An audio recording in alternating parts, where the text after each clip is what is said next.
आज हम पढ़ेंगे तो और देख लेंगे। तो तख्त सिंह के टाइम में यूरोपीय प्रभाव। वापस देखिए आप, मालदेव के टाइम, वापस पीछे से, तारानाथ लामा एक तिब्बती इतिहासकार है जो कहते 7वीं शताब्दी में श्रृंगधर था जिसने पश्चिमी भारत में यक्ष शैली को जन्म दिया था।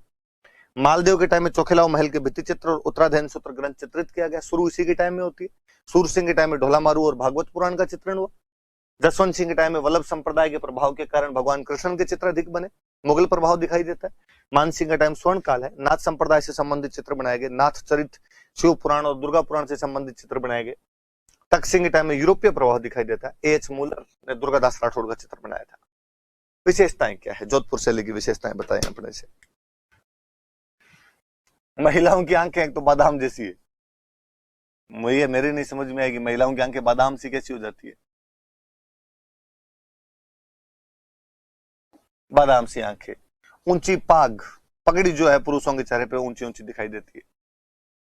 खंजन पक्षी का चित्रण, अभी दिखाऊंगा हम आगे खंजन पक्षी कौन सा है।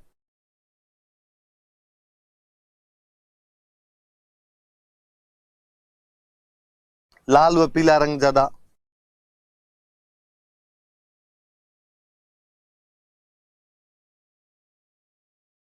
लाल व पीले रंग का प्रयोग। हाशिए में लाल रंग, सॉरी हाशिए में पीला रंग,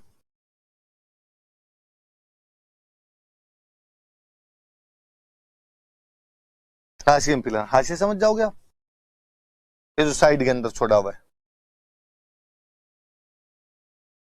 इसमें पीला रंग, तो हाशिए के अंदर पीला रंग देखने को मिलता है। प्रेम कहानियों का चित्रण ज्यादा किया गया, ये एक अनूठी विशेषता, ये ध्यान रखना।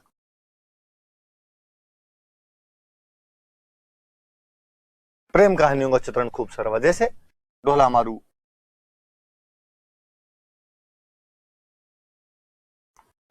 आपके महेंद्र मूमल, ये भी आगे पेंटिंग दिखाएंगे आपको। बाज बहादुर रूपमती,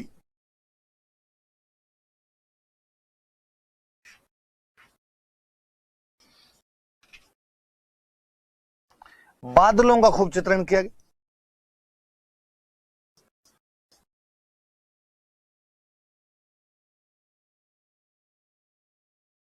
ये मोटी मोटी सी बात है कि महिलाओं की आंखें बादाम जैसी दिखाई गई है, पुरुषों के सिर पर ऊंची ऊंची पाग दिखाई जाती थी। खंजन पक्षी का चित्रण ज्यादा किया गया है, लाल व पीले रंग का प्रयोग अधिक करते थे, हाशिए में पीला रंग भरा करते थे, प्रेम कहानियों का चित्रण अधिक है, बादलों का चित्रण अधिक है। तो कभी कोई जोधपुर चित्रकला अपने को लिखनी हो मेंस में तो 2-3 विशेषताएं भी याद रहे, अपने लिख के आए तो थोड़ा पॉजिटिव इंपैक्ट पड़ता है इन चीजों का। तो विशेषताएं याद रखना, इसमें बेसिकली ये प्रेम कहानियों का चित्रण, हाशिए में पीला रंग है ना, खंजन पक्षी, ये 2-4 बातें याद रह जाए तो ठीक है, इतनी तो खूब होती है अपने आप में। बादलों का चित्रण याद रखें ना, जोधपुर साइड में वैसे तो बादल आते नहीं थे, तो चित्रों में बना बना के राजी हो गए लोग।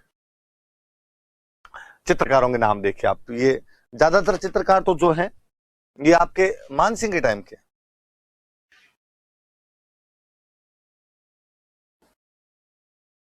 मान सिंह के टाइम के चित्रकार थे। ये जो डालचंद है इसने एक बहुत प्यारा चित्र बनाया था, इसमें अभय सिंह डांस देख रहा है, जो जोधपुर का राजा अभय सिंह, अभय सिंह का एक चित्र बनाया था नृत्य देखते हुए। तो कोई पूछे कि अभय सिंह का नृत्य देखते हुए चित्र किसने बनाया था, तो वो डालचंद है। एक मैं और बताऊं तो एक चित्रकार और हुआ बहुत अच्छा यहाँ पे जोधपुर के अंदर, वीर जी। और वीर जी ने 1623 में रागमाला का चित्रण किया था। अच्छा, करवाया किससे रागमाला का चित्र, किसने करवाया? तो पाली के एक बंदे हुआ करते थे विठल दास चंपावत,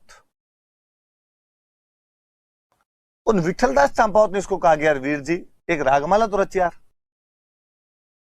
पर इसने बाद में रागमाला का चित्रण किया था। तो ये भी याद रहे कि वीर जी नामक एक चित्रकार ने पाली के विठल दास चंपावत के कहने पर 1623 में रागमाला का चित्रण किया था। अब याद रहना चाहिए आपके कि मेवाड़ में रागमाला का चित्रण किया था आपके नासिरुद्दीन और फिर साहिबुद्दीन पढ़ रहे थे हम, यहां पर रागमाला का चित्रण कर रहा है वीर जी 1623 में पाली के विठल दास चंपावत के कहने पर। डालचंद का एक चित्र है जिसमें अभय सिंह का नृत्य देख रहा है। सबसे बेहतरीन चित्र यदि किसी बंदे के मिले अपने को तो दाना भाटी के चित्र मिले। इसमें जोधपुर चित्रकला का एक्सट्रीम है, चरमोत्कर्ष है जोधपुर चित्रकला का अपने आप में। मैं दिखाऊंगा आगे, दाना भाटी का एक पेंटिंग दिखाऊंगा आपको। तो अमरदास भाटी, दाना भाटी, राम सिंह भाटी, शंकर दास, माधो दास, शिवदास, याद हो जाएंगे। देखो 3 तो दास ही है, शंकर दास, शिवदास, माधो दास। शंकर शिव दोनों इसके अंदर आ गए, माधो और देख लो। ऊपर वाला एक अमरदास, तो जिसमें दास वगैरह है, भाटी वगैरह ऐसा कुछ लिखा है, तो पूछ ले ये चित्रकार कहाँ के, तो दिमाग में रखना ये सारे सारे कहाँ के, जोधपुर के। एक आधा नाम को आपको याद करना पड़ेगा, बाकी सब याद रह जाएंगे। डालचंद जो है वो याद रह जाएगा आपकी, अभय सिंह का नृत्य देखते हुए चित्र बनाया था। वीर जी याद रहेंगे आपको, 1623 के अंदर एक वीर पुरुष पे चित्र बनाया इन्होंने। विठलदास चंपावत वीर पुरुष थे पाली के, उनके कहने पर रागमाला का चित्रण कर दिया था। एक और बड़ी जोरदार बात, जोधपुर चित्रकला में एक भारत की पुरानी बुक थी मतीराम, सॉरी मतीराम राइटर का नाम, मतीराम की बुक थी रसराज। इस रसराज में खूब चित्र बनाए गए थे, इसकी जो कहानियां है उसका चित्रण किया गया था। मतीराम राइटर का नाम है, चित्रकार नहीं भाई, चित्रकार तो यही चित्रकार थे जिन्होंने चित्र बनाए थे। पर मतीराम की पुस्तक रसराज का चित्रण कौन सी चित्र शैली में किया गया था, तो मारवाड़ चित्र शैली में किया गया था। याद रखना थोड़ी सी ये बात अपने, ये भाई अपने जोधपुर चित्रकला हो गई। आगे बढ़े हम बीकानेर चित्रकला।